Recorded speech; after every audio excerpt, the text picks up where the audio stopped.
নতুন পণ্ডিত। আগে যিনি আমাদের পণ্ডিত ছিলেন তিনি লোক বড় ভালো। মাঝে মাঝে আমাদের যে ধমক ধমক না করতেন তা নয়, কিন্তু কখনো কাউকেও অন্যায় শাস্তি দেননি। এমনকি ক্লাসে আমরা কত সময় গোল করতাম, তিনি কেবল মাঝে মাঝে আহ বলে ধমক দিতেন।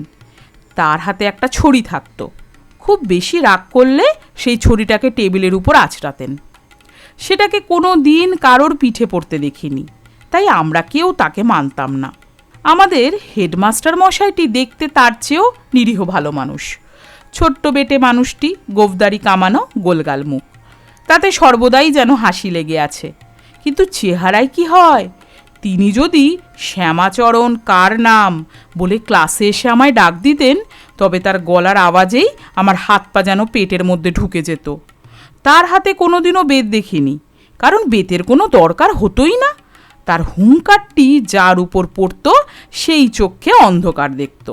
একদিন পণ্ডিত মশাই বললেন, সোমবার থেকে আমি পড়াতে আসবো না, কিছুদিনের ছুটি নিয়েছি। আমার জায়গায় আরেকজন আসবেন, দেখিস তার ক্লাসে তোরা যেন গোল করিস না।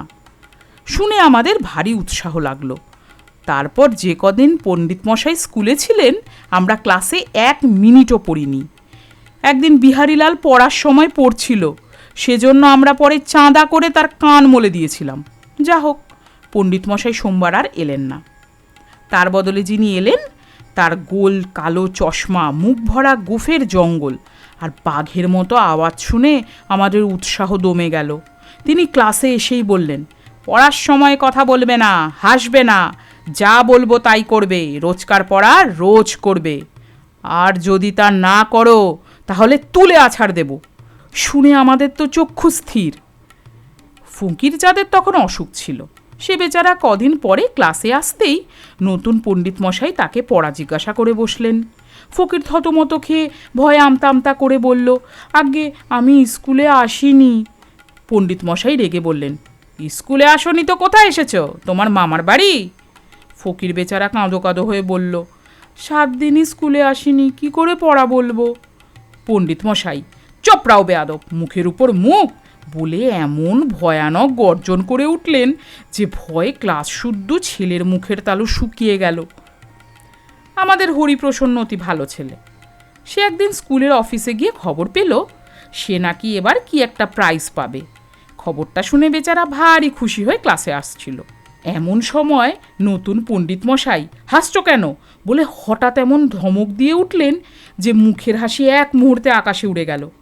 তারপর দিন আমাদের ক্লাসের বাইরে রাস্তার ধারে কে যেন হো হো করে হাসছিল। শুনে পণ্ডিত মশাই পাশের ঘর থেকে হা হা করে ছুটে আসলেন। এসে আর কথাবার্তা নেই, কেবল হাসি বলে হরিপ্রসন্নর গালে ঠাস ঠাস করে কয়েক চড় লাগিয়ে আবার হন হন করে চলে গেলেন। সেই অবধি হরিপ্রসন্নর উপর তিনি বিনা কারণে যখন তখন খাপ্পা হয়ে উঠতেন। দেখতে দেখতে স্কুল শুদ্ধ ছেলে নতুন পণ্ডিতের উপর হাড়ে হাড়ে চটে গেল। একদিন আমাদের অঙ্কের মাস্টার আসেননি। হেডমাস্টার রামবাবু বলে গেলেন, তোমরা ক্লাসে বসে পুরনো পড়া পড়তে থাকো। আমরা পড়তে লাগলাম, কিন্তু খানিক বাদেই পণ্ডিত মশাই পাশের ঘর থেকে, পড়ছো না কেন বলে টেবিলে প্রকাণ্ড এক ঘুষি মারলেন। আমরা বললাম, আগে হ্যাঁ পড়ছি তো। তিনি আবার বললেন, তবে শুনতে পাচ্ছি না কেন, চেঁচিয়ে পড়ো। যেই বলা অমনি বোকা ফকির চাঁদ, অন্ধকারে 84টা নরকের কুণ্ড, তাহাতে ডুবায়ে ধরে পাতকির মুন্ড বলে এমন চেঁচিয়ে উঠল যে পণ্ডিত মশাইয়ের চোখ থেকে হঠাৎ চশমাটা পড়ে গেল। মাস্টারমশাই গম্ভীরভাবে ঘরের মধ্যে ঢুকলেন। তারপর কেন জানি না হরিপ্রসন্নর কানে ধরে তাকে সমস্ত স্কুল ঘুরিয়ে আনলেন। তাকে 3 দিন ক্লাসে দাঁড়িয়ে থাকতে হুকুম দিলেন, 1 টাকা জরিমানা করলেন। তার কালো কোটের পিঠে খড়ি দিয়ে বাঁদর লিখে দিলেন আর স্কুল থেকে তাড়িয়ে দেবেন বলে শাসিয়ে রাখলেন। পরদিন রামবাবু হরিপ্রসন্নকে ডেকে পাঠালেন এবং তার কাছে সমস্ত কথা শুনে আমাদের ক্লাসে খোঁজ করতে আসলেন। তখন ফকিরচাঁদ বলল, আগে হরে চাচাইনি, আমি চেঁচিয়েছি। রামবাবু বললেন, পণ্ডিত মশাইকে পাতকি বলে কি গালাগালি করছিলি?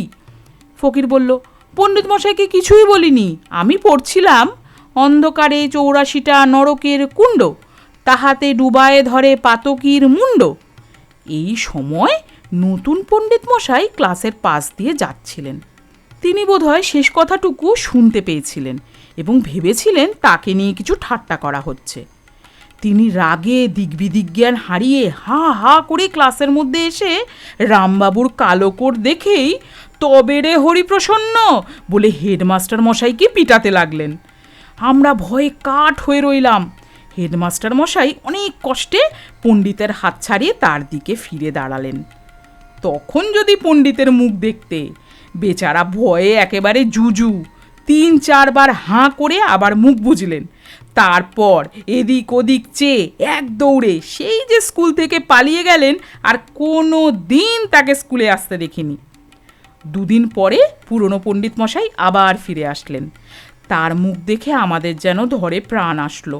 আমরা হাফ ছেড়ে বাঁচলাম।